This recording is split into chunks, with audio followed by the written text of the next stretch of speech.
ఈ చట్నీ అండి మనకి రైస్కి కానీ దోశకి కానీ ఇడ్లీకి కానీ దేనికైనా చాలా అంటే చాలా బాగుంటుంది. ఒకసారి మీరందరూ కూడా ట్రై చేయండి ఫ్రెండ్స్. ఈరోజు మనం కలింకాయతోని రోటి పచ్చడి చేసుకుందాం అండి. ఇవి కలింకాయలు, మేమైతే కలింకాయ అంటాం, మీరు ఏమంటారో కామెంట్లో తప్పకుండా రాయండి.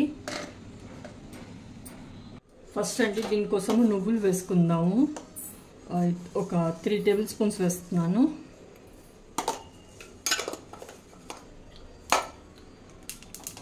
ఇది ఫ్రై చేసుకుందామండి. ఫస్ట్ నువ్వుల్ని డ్రై రోస్ట్ చేసుకోవాలి.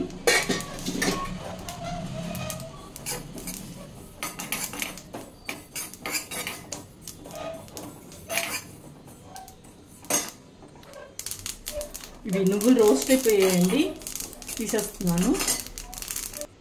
కొద్దిగా అండి మెంతులు వేసుకుంటున్నాను. ఇవి కూడా డ్రై రోస్ట్ చేసుకున్నాను. ఫ్లేమ్ అయితే లోలో పెట్టుకొని చేయాలి.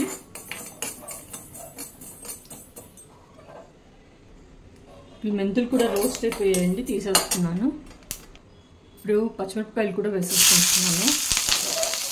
ఏం కారంగా లేవండి, మీరు కారం ఎంత తింటారో చూసి వేసుకోండి. ఇవి ఫ్రై అయిపోయాయండి, తీసేస్తున్నాను. కొద్దిగా ఆయిల్ వేసుకుందామండి.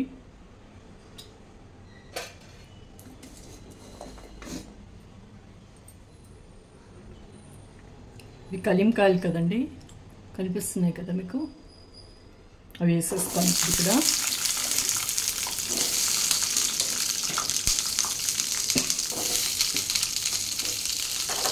మిక్స్ చేద్దాం.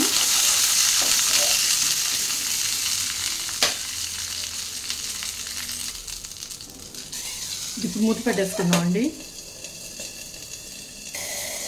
ఒకసారి మూత తీసి కలుపుదామండి. చూస్తున్నారు కదా, ఇట్లా సాఫ్ట్గా అవ్వాలి. అయితే ఇది అయినట్టు. ఇప్పుడు ఆఫ్ చేసేస్తాను. ఇది చల్లారిందండి, గ్రైండ్ చేసుకుందాము. ఇది మెత్తగా అయిన తర్వాత అండి ఇందులో గింజ ఉంటుంది. ఈ గింజ ఉంటే దగ్గు వస్తుందండి ఈ చట్నీ. అందుకే నాకైతే నేను తీసేస్తాను. లేదు అని అంటే అలాగ కూడా గ్రైండ్ చేయొచ్చు, కానీ నేను అన్నీ తీసి గ్రైండ్ చేస్తాను. ఇదండి ఇవాళ వచ్చేస్తుంది అన్నీ. మొత్తం తీసాక చూపిస్తాను. చూస్తున్నారు కదా, ఇలా గింజలు సపరేట్ చేసేసాను.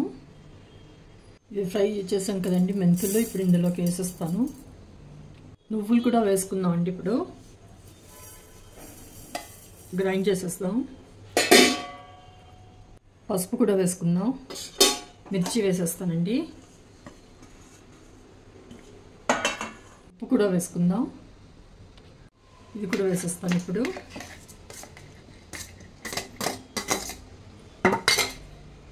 ఇప్పుడు కొద్దిగా వాటర్ వేసి గ్రైండ్ చేసుకుందాం అండి. ఇది మెత్తగా గ్రైండ్ అయిపోయిందండి. చట్నీ కోసం అండి తాలింపు పెట్టుకుందాం. ఆయిల్ వేస్తాను.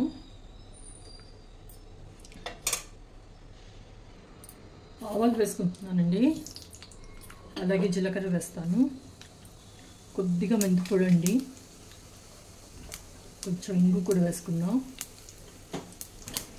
నేను ఇక్కడ వెల్లుల్లి వేయట్లేదండి. ఇదండి ఎండుమిరపకాయలు తుంచి వేసుకుందాం.